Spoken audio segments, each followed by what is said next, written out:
Hi there, it's Kevin with GatheringMagic.com with another episode of Playing on a Budget with Red White Heroics. I don't think I can keep this hand. I mean, it's very tempting with a Favored Hoplite being a 3/4 first striker with an Ethereal Armor, but 5-land hand, there's no way you can keep it. Much better hand. It is slow, but we can cast everything in our hand.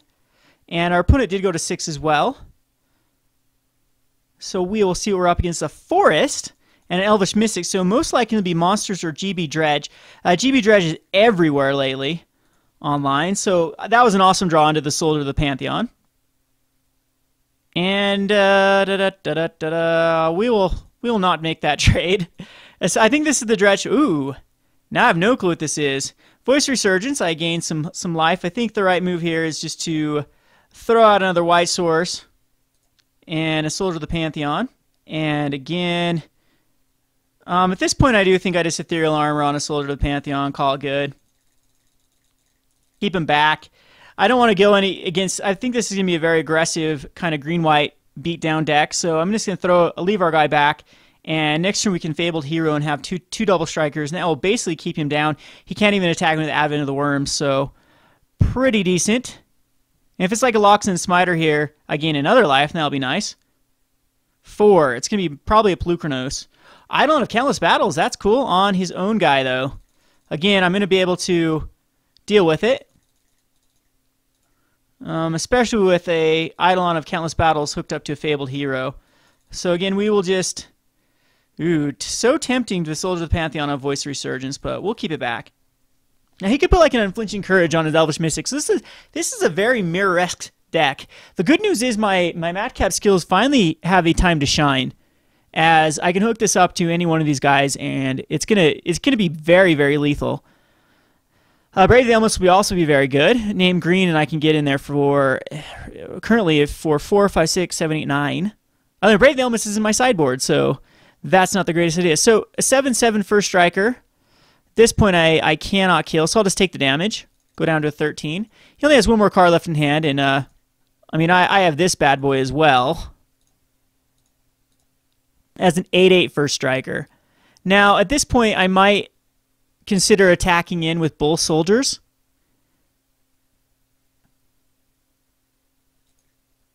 I think what I do is I just hold everything back, and I try to outdraw him with a Madcap Skills, or just a God's Willing name green and attack for lethal. And that is not a very... At that point, I think you do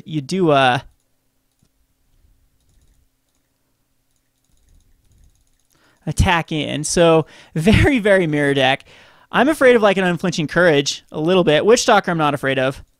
A 9/9 first striker is nothing. It's just gonna be, I'm gonna have to wait till the God's Willing. There's a Boros Charm. Indestructible on my guys. That's fine.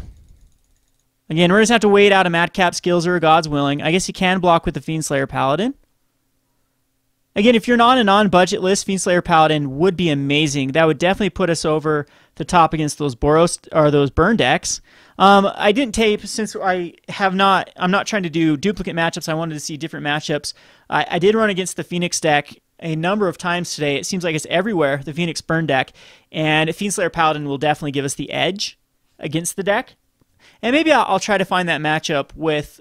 I'll add in the Fiendslayer Paladins as a non-budget version of the deck, add in another Sacred Foundry, and add in the Chain of the Rocks. And that definitely should put me in a position to where I am definitely favored against that matchup. Because Fiendslayer Paladin, I mean, they really don't have any answer to Fiendslayer Paladin in the deck. It's just too much lifelink. They cannot remove it like a Searing Blood or a Shock. They do have Anger of the Gods, but Anger of the Gods a lot of times is a little bit clunky for that deck. They do have Chain of the Rocks, but hopefully you can protect it. And if you hook up any sort of enchantment, then Fiendslayer Paladin completely wins the game. So anyway, waiting for him to decide if he wants this card on top or bottom. Have no clue what he plays in this deck. I'm thinking Advent the Worm probably fits in this deck. Now, a few changes now that we're waiting on our opponent, actually, that I think that we should make right off the bat is the Soldier of the Pantheons need to be sideboarded, and maybe the Hopeful Eidolon's main board, maybe add one more Hopeful Eidolons. One thing I did run into with a couple of the mirror matches, or a couple of the other burn matches, was I drew a Gift of Orzhov, and could not hook it up to my Soldier of the Pantheon. It actually lost me a game, so keep that in mind. I'm thinking with the amount of auras in the deck that the Hopeful Eidolon is just better than Soldier of the Pantheon. Nothing on it. What did he end up doing? He put it on top, so he likes the card on top. Again, we'll just Skyguard here. He doesn't have any sort of trample, so it might be... No, because he just blocks the Voice of Resurgent and gets something bigger. So if this is just going to be a very, very grindy deck until one of us finds something that can get through the other one. Now it's a 14-14, and we just give our guy indestructible if he attacks in.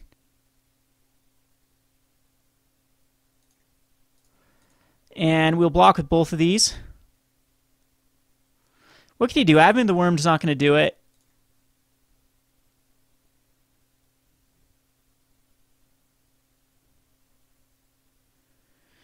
And this should be a blowout. He loses both Ethereal Armors. He gets an Eidolon back.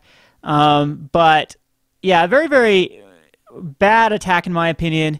I guess he doesn't know what I have, but you've got to think that white decks do use God's Willings or Brave the Elements. But the Boros Charm making my guys indestructible. I mean, he gets a dude. He gets a 5/5 guy out of this, but he loses his Mystic. And Ethereal Armors. Going to put that on bottom again. We need to find some sort of way, whether it be a... Yeah, I'm not even sure what we draw into, what we can outdraw him with. There's another Fabled Hero. And at this point, do we... No, he just blocks... Oh, I got a flyer here, so I just attack him with the Skyguard. What I do is I just start beating him down with the Skyguard. Because now he really can't attack him efficiently. Especially when I've really neutered his deck with the Ethereal Armors. I'm sure that's exactly what he wants to hook up to one of his hexproof guys. He's going to start having a lot of dead draws, being like the Glade Cover Scout. Does he have... The one thing I am worried about is he has an enchantment that gives his guys protection from creatures. See if that's going to come out right here, because it's 4 mana. No, an Eidolon of Countless Battles on his Fiendslayer Paladin. That's not going to be enough. I'm just going to keep picking him apart with the Skyguard here.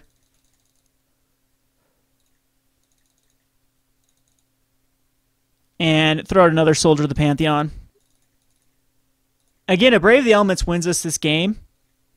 Well, not quite, because he's got 2 green creatures now that can block. And Brave the Elements, I gotta keep remembering, is in my sideboard. God's Willing, though, at least gets rid of a Witch Stalker. Or I give it pro green and he's got to actually block with something relevant. That's probably the right way to go. There's a Boros Charm again. What we're going to do is just, again, attacking with the Skyguard. And this is going to be a very long, grindy matchup. Neither one of us really has any sort of removal. Yeah, see how well Chain of the Rocks would be here. Get rid of a very pertinent card. There's another Fabled Hero. Oops, didn't attack the Skyguard there.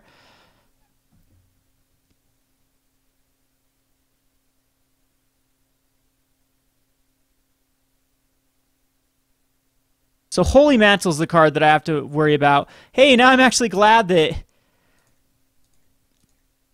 Jeez, a Gift of Orzhov. Yikes. That is going to hurt. I think I'm going to try to save my Skyguard here.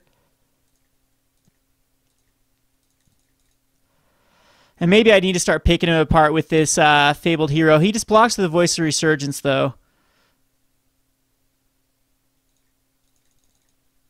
So there's another blocker. That's awesome. All right, so I am going to go ahead and attack in here with this guy.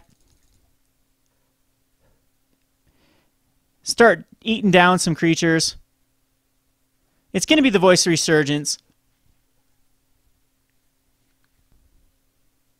And he's got a ton of blocks. But I've got at least 2 turns, 3 turns with the Boros Charm. Just no more blockers, please. No Unflinching Courage? That would be very, very... A Gift of Orzhov on his Eidolon of Countless Battles. Ugh. Okay, I have to block with both of them, and then, unfortunately, I'm going to lose to the Gift of Orzhov. So maybe I should have been attacking in a lot more...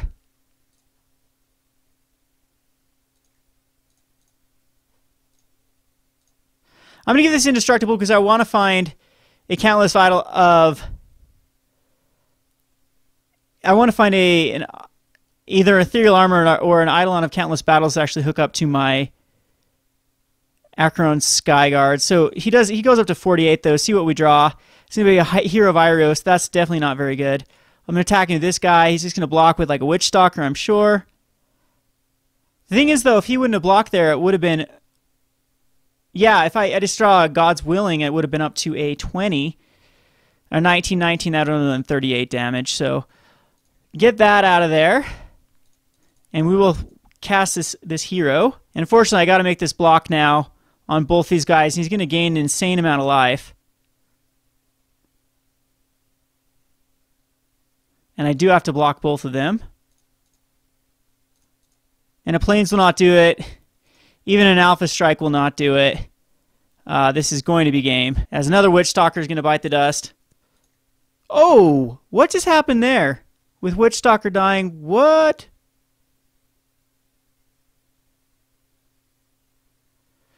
But I still go down. Eidolon goes on to Eidolon that goes with the... What just happened there?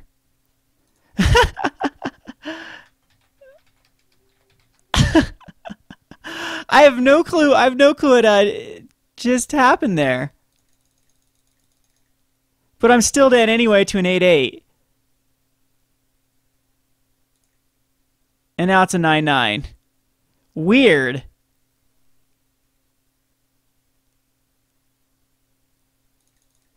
Anyway, a little bug on Magic is somehow messed up and put all the Eidolons on Eidolons on Eidolons. And, jeez. But I die anyway. I'm going to concede this. Good news is we can go all out. I'm going to bring in the Gift of Orzhovas of my own. And even like Phalanx Leaders are pretty good in this matchup. And Cavalry Pegasus are very good as well. So the cards that I do not need would be... Do you know what? I don't even think God's Willing is necessary in this match. I'd rather just go... I'd just rather race him and play as many creatures as possible. And if that's the case, you know, maybe the Phalanx Leaders are not that necessary. Or maybe I still do like the Soldier of the Pantheons being early drops. I'm thinking the Hopeful Eidolons are very good. And maybe the Phalanx Leaders are very good as well. But yeah, because I want to... And if that's the case, then Spear of Heliod is extremely good in this matchup. So maybe we don't need to run any sort of Boros Charms. But Boros Charm giving Double Strike is huge. So out of 7 cards that we do not need, yeah, it's going to be the Soldier of the Pantheons. I think they're the weak links. Favored Hoplites are great. I'm getting a little bit mana flooded here.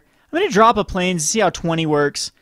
And I'm just going to go down to a 2 of Boros Charm as well. I'm going to try to just get as aggressive as possible. This, unfortunately, I'm going to actually keep this hand because we do need to draw into one more land, but it definitely is a hand that can get us there just by one more land. And again, I should have dropped down to 20, but we'll definitely... We have this Hopeful Eidolon. We have the Gift of Orzhov that seems to be good in the mirror. This is weird. He actually has black? So I'm going to make this trade if he wants to make this trade. I don't think he does at this point. No, he doesn't. So I gain a life. Unfortunately, we missed that land drop. Next turn, though, if we can't hook up a Madcap Skills, that definitely will be the difference of the game and not. So just hope for a land here. There is the land, and I'm thinking we're golden here.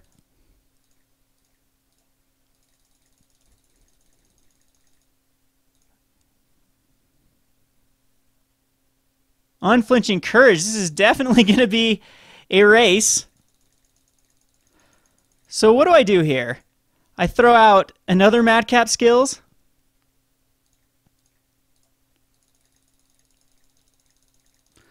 And see who...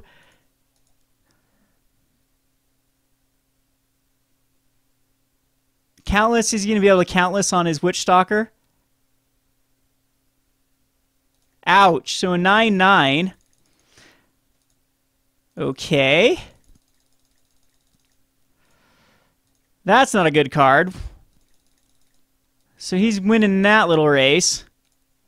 I think what the right thing here to do is just a Phalanx Leader. Because we have the Boros Charm, though. If I can get my Eidolon up to big enough. Jeez. Look at that. At this point, I absolutely make that trade. That'll lessen his guy by 1.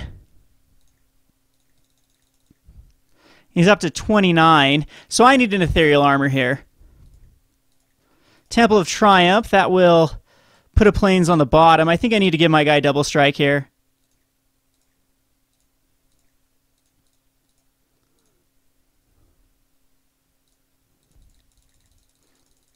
Yeah, 15, and the Gift of Orzhov only pumps it up a little bit. See if he's got another countless of... That, I think, is the god draw of all god draws. Jeez. Okay, well, we lose this one. It was kind of a fun little mirror, though. See what we would have drawn into. Yeah, there's our Eidolon of countless battles, but it's way too far behind. We need these two things to be land to try to stay on par with it. Yes, but yeah, we have all these cards, but didn't seem to draw them. Anyway, this has been Kevin with GatheringMagic.com. Thanks for watching.